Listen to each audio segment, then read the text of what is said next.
May nagmamasid sa'yo, mula sa mga anino, mula sa likod ng iyong mga takot. Maligayang pagdating sa Whisper in the Dark. Handa ka na ba matakot?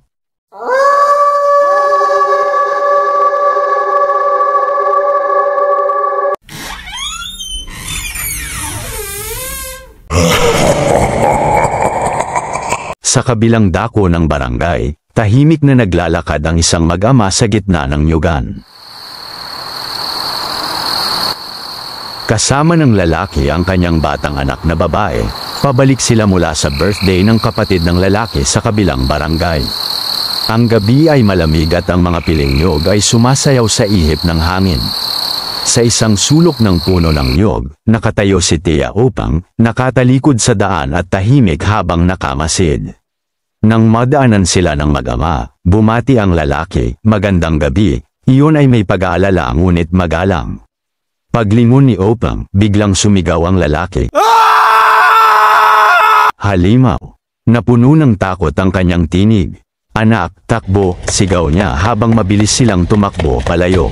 Ngunit hindi nagtagal, nasunad na si Tia Opang sa kanilang mga bakas. Ngayon ay nasa anyo na ng aswang, halos hindi na makilala. Ang kanyang mga matatalim at mahabang kuko ay nagmistulang mga sandata ng lagim. Nang maabot nila ang batang babae, sumigaw ito ng tulong, na agad nagpagising sa tatay nito. Bumalik ito upang harapin si Opang at protektahan ang anak. Ngunit mas malakas at mabilis ang nilalang na ito. Isang hampas lang ng kamay ni Opang, ang mahabang kuko niya ay tumuklas ng sugat. Ang leeg ng lalaki ay nahati, parang halos maputol ang ulo. Hinampas ang tiyan, lumabas ang bituka ng lalaki diretso sa lupa. Ang dugo ay kumalat sa lupa nang siya'y bumagsak. Sunod naman ang batang babae. Isang mabilis na hampas lang ng kamay ni Opang sa dibdib ng bata. At lumitaw sa labas ang puso, at kaagad sinubo ni Tia Opang ang puso. Gutom na gutom, tila ilang buwan hindi nakakain, pagkatapos kinain naman ang atay at binukal. Kung makita mo lang si Tia Opang na kumakain, hindi mo maisip mura ang ginagawa niya. Isang tanawin na nakapangingilabot at nagulat ang sinumang makakita. Habang patuloy kumakain si Opang sa mga lamang loob ng mag-ama, tuloy ang alulong ng mga aso sa malayo. Ang gabi sa nyugan ay nilamon ng dilim at takot, habang si Tia Opang ay nanginginig sa galit at gutom, isang tunay na halimaw. Pag-uwi namin sa bahay, naabutan namin si Lolo Oscar. Nang makita kami, nagmamadali siyang yamakap sa amin, may halong pag-aalala at pagsisisi. Pareho kaming humingi ng kapatawaran, mga pusong sugatan na puno ng pangunawa. Lumapit si Lola Lucia sa kanya at tanong, "Saan si Opang? Kumusta siya?" Tumigil sandali si Lolo Oscar, huminga ng malalim, at sagot, "Ilang gabi na siyang hindi umuwi. Gabi at araw ko siyang hinahanap. Pangatlong gabi na ngayon, hindi pa rin siya nakauwi." Nilinggan niya ang ama ko at sabi, "Anak, samahan mo ako. Hanapin natin ang kapatid mo. May pag-asa pa sa labas." 3:00 pa lang noong hapon nang sila'y lumabas upang maghanap.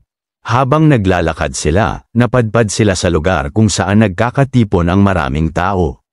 Naroon din si Kapitan Pablo, kasama ang mga kapitbahay. Nang makita nila si Lolo Oscar at ang ama ko, nilapitan sila ni Kapitan Pablo. "Oscar, ano ang nangyayari? Narinig ko may sakit si Opang.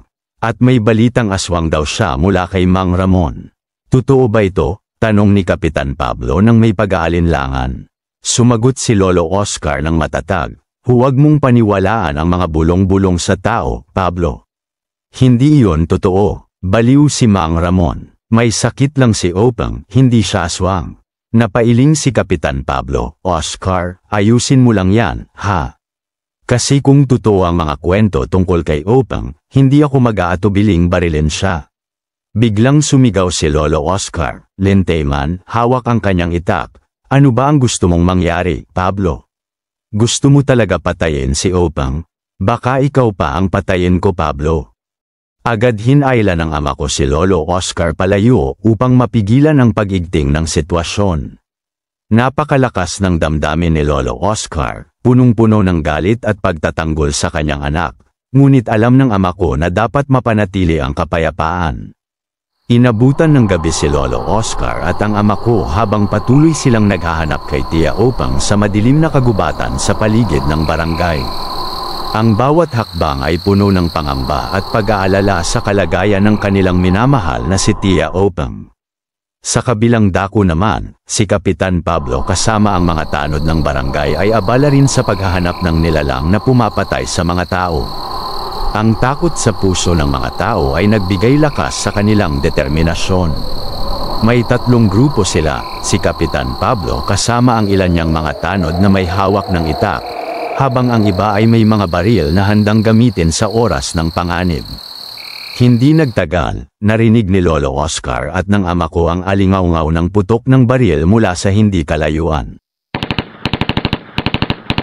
Agad silang nagtakbuhan palapit sa pinanggalingan ng putok, dalang-dala ang pag-asa at takot. Sa kabilang bahagi naman, nakatayo si Kapitan Pablo malapit sa mga tanod niya. Narinig niyang nagpaputok ang isa sa mga tanod at nagtanong si Kapitan Pablo, "Ano yun? Sino ang binaril mo?" Sumagot ang tanod ng dali-dali, "May nakita kaming isang babaeng duguan. Hindi kalayo doon, may isang lalaki rin na patay nang nakabukas ang dibdib. Pinutukan ko yung babae kasi pasugad siya sa amin." Tumingin si Kapitan Pablo ng mabuti sa direksyon ng tinuturo ng tanod at tanong, "Saan papunta ang babaeng duguan?"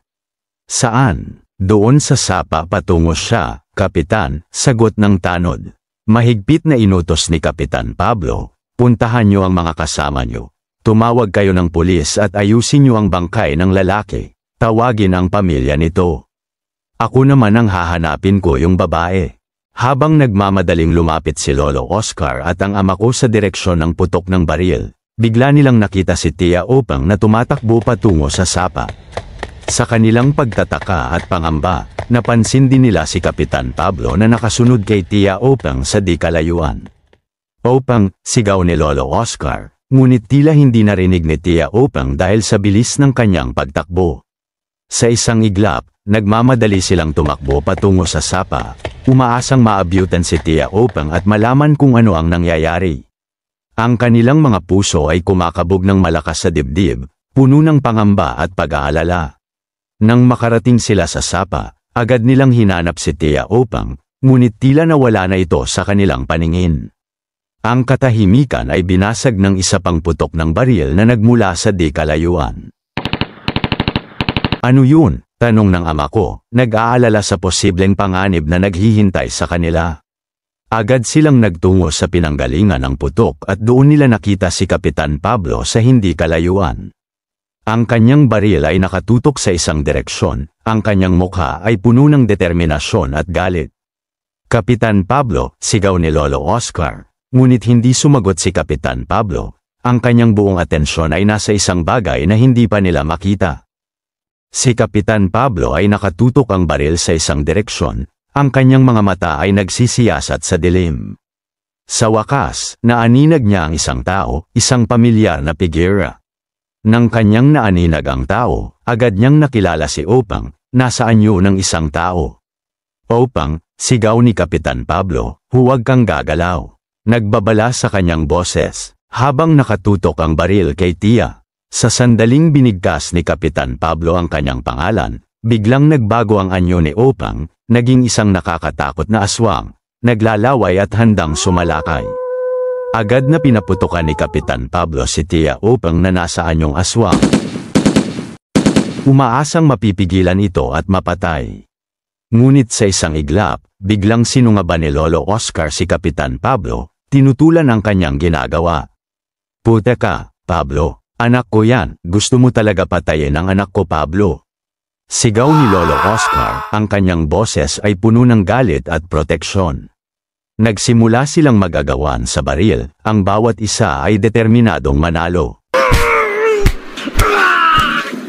Tumulong na rin ang ama ko, at pinagtulungan nila si Kapitan Pablo. Ang labanan ay naging marahas at desperado. Sa kasagsagan ng pagtutunggali, nasaksak ni Lolo Oscar si Kapitan Pablo sa dalang itak. Sa isang iglap, bumagsak si Kapitan Pablo sa lupa, wala ng buhay. Agad nilang tinulungan si Tia Opang na may daplis na tama ng bala sa balikat. Binuhat ni Lolo Oscar si Tia Opang, dahan-dahan at may pag-iingat, habang tinatahak ang daan palabas ng sapa. Sa kanilang pag-alis, iniwan nila ang katawan ni Kapitan Pablo sa sapa, isang saksi sa pagiging aswang ni Tia. Pagdating ni Lolo Oscar at ng ama ko sa bahay, agad na bumalat ang tensyon sa buong paligid. May sugat si Tia Opang at kitang-kita ang pagkabahala sa kanilang mga mukha. Mabilis na inihiga si Tia Opang sa sala, ang kanyang mga ungol ay nagpapahiwatig ng matinding sakit. Kailangan natin siyang dalhin sa ospital, sigaw ng ama ko, puno ng pag-aalala. Agad na sumagot si Lolo Oscar, anak, pumunta ka sa pinsan mo. Hiramin mo ang jeep, kailangan natin dalhin ang kapatid mo sa ospital. Bilisan mo, umalis agad ang ama ko, nagmamadali upang sundin ang utos. Habang siya'y wala, inutusan ni Lolo Oscar si Lola Lucia na kumuha ng mga damong gamot para pansamantalang malapatan ang sugat ni Tia Opang. Lucia, bilisan mo, kailangan nating pigilan ang pagdurugo, sabi ni Lolo Oscar, ang kanyang boses ay puno ng pagmamadali. Sinamahan naman ng ina ko si Lola Lucia sa paghahanap ng mga damong gamot. Ang kanilang mga kilos ay nagpapakita ng pagkabahala at pagmamahal kay Tia Opang. Bago umalis, nilapitan ako ng ina ko at sinabihan, Mike, bantayan mo ang kapatid mo na si Junjun. Sa kwarto kayo, huwag kayong lalabas. Tumango ako, sinusubukang intindihin ang nangyayari. Dinala ko ang nakababata kong kapatid na si Junjun sa kwarto, at doon kami nanatili, tahimik at puno ng pagtataka. Sa loob ng kwarto, ramdam ko ang tensyon sa labas. Naririnig ko ang mga ungol ni Tia Opang. Sa loob ng sala, balisa si Lolo Oscar. Panay ang kanyang silap sa labas ng bintana, kung saan nagkakagulo na ang mga tao. May mga ilaw na nagkukumpulan sa di kalayuan, at naririnig niya ang mga sigaw ng mga tao. Ang isang tanod ay sumisigaw, patay si Kapitan Pablo. Pinatay. Hindi pa nakilala kung sino ang pumatay. Kinabahan si Lolo Oscar. Alam niyang hindi magtatagal at malalaman nilang siya ang pumatay kay Kapitan. Sa gitna ng kanyang pagkabahala, hindi niya napansin na nawala na si Tia Opang sa kanyang higaan sa sala. Hinanap niya ito, tinawag ang kanyang pangalan.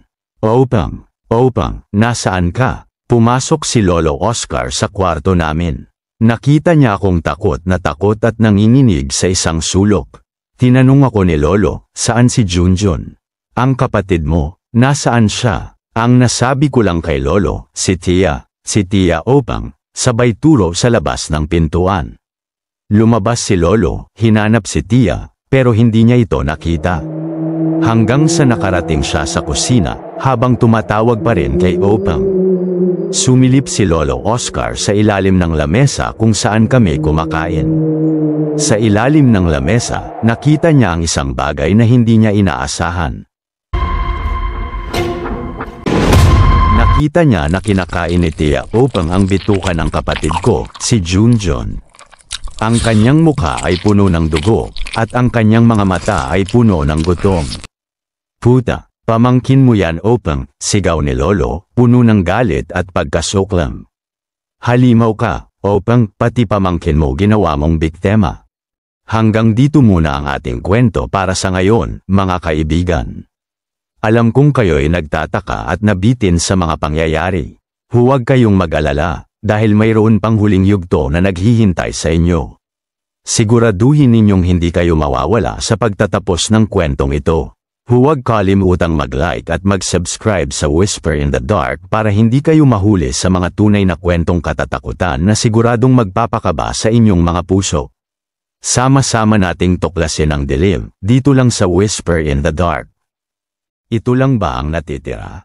O may ibang nakatago?